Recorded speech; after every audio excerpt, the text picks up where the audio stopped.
to Kinda Keto with Donna.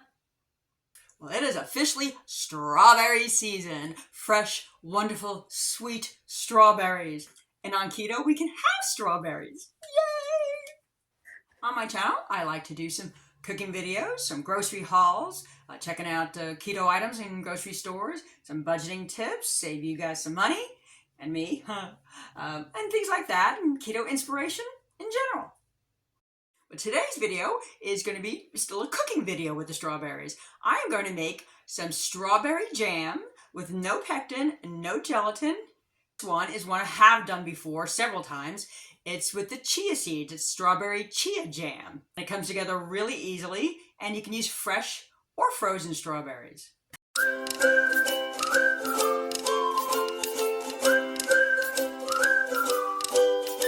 I happen to have gone to a roadside stand and found some fresh strawberries from somebody local, not my grocery store, and they were just beautiful and smelt great, and this is the time of year to get them, so we're using fresh strawberries today.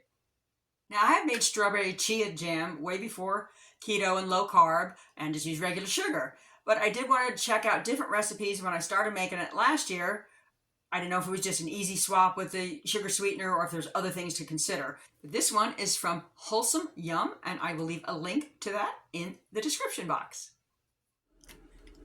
I got myself a big O bucket of beautiful, fresh South Carolina strawberries, in season, sweet and luscious. So it's time to start using them.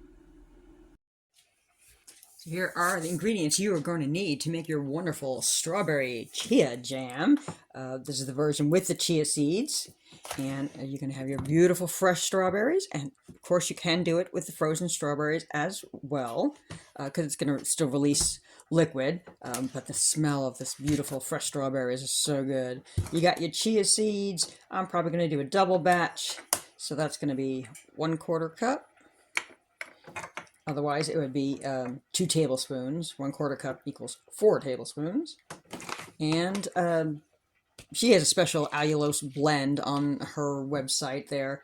But I just use regular straight up allulose. And I got this at Amazon for $9.99. So allulose is a little bit up there. And I'm also using a 1/4 cup, hence 4 tablespoons, because I'm doing a double batch. And that would be 2 tablespoons for a regular batch. And optional is some beautiful lemon zest. It really is very good for the flavor, so that's optional. All right, before we get started, hey, if you like this type of content, if you like keto and low carb and you're following that lifestyle or want to or interested in, consider subscribing to my channel.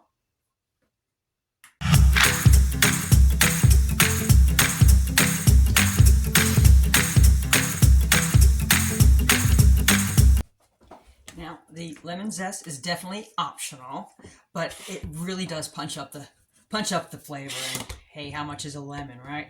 So I got a room temperature lemon, and we're just going to do a little zesting, and all that is just a light rub on the zester. You don't want to go too far in. You don't want to get much of the white. You just want a little bit of the yellow, and it's just nice and easy. I'm just going to get enough to get about, I'm doing a double batch, so I'm going to do a whole teaspoon, but for a regular batch, it would be a 1/2 teaspoon. And that's your zest. Okay, I've got my double batch of strawberries, so this is 2 pounds of strawberries. And we're just going to start heating that up on a medium heat for about 10 minutes to let it release its juices naturally. All right, we're almost at 10 minutes. Look at how much juice that has released.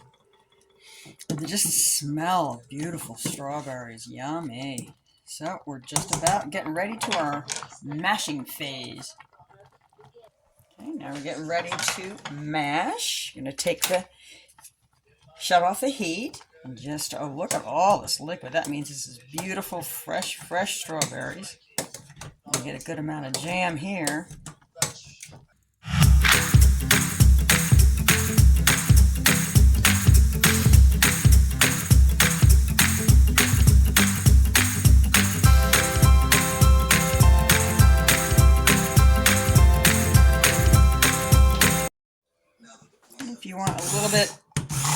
smoother consistency, you can use another use for your immersion blender.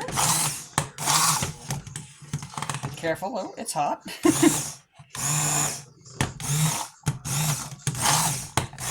And just a couple of pulses. I think that looks good right there.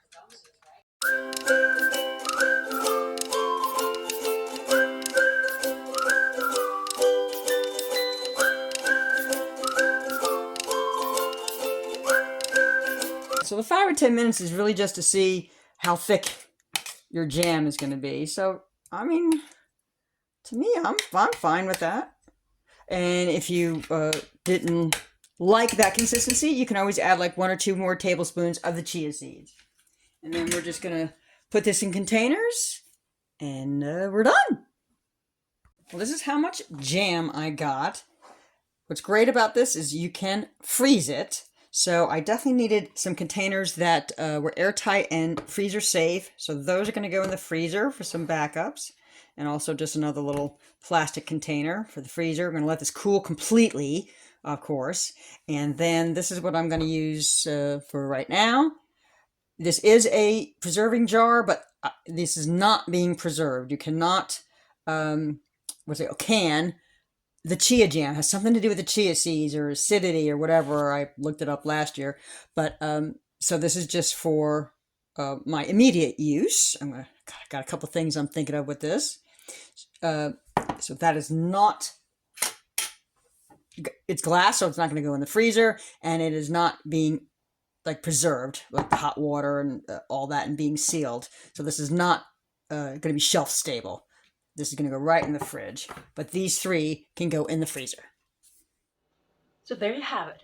Look how easy that is. Now, obviously, you can use frozen strawberries, so you can do this year-round. But it's really fun when you have the nice, fresh strawberries. And you usually can use a little bit less sweetener that way. And that's the thing, when you make it yourself, you can choose what sweetener, how much sweetener, even if you need sweetener and all. So that's a plus. You can add it to ice cream. You can add it to breakfast chaffles or pancakes. You know, the portion size still is, not huge, like any jam. It's supposed to only be like 2 tablespoons. But hey, it's still better than traditional jam. And my favorite way to use it is on a bagel. I can either do a fathead bagel or a regular dairy-free keto bagel. I can leave a link to that in the description. I have made a video on that. I like that a lot. But obviously you can also put it in yogurt, and it's a lot less sugar, and obviously no real sugar, than if you were to buy those little strawberry yogurts in the store. So that's really much better. And you can also put in some cottage cheese. You can make your own Pop-Tarts with fathead dough, which I've been wanting to do. I hope you liked that video. Please give it a like if you do.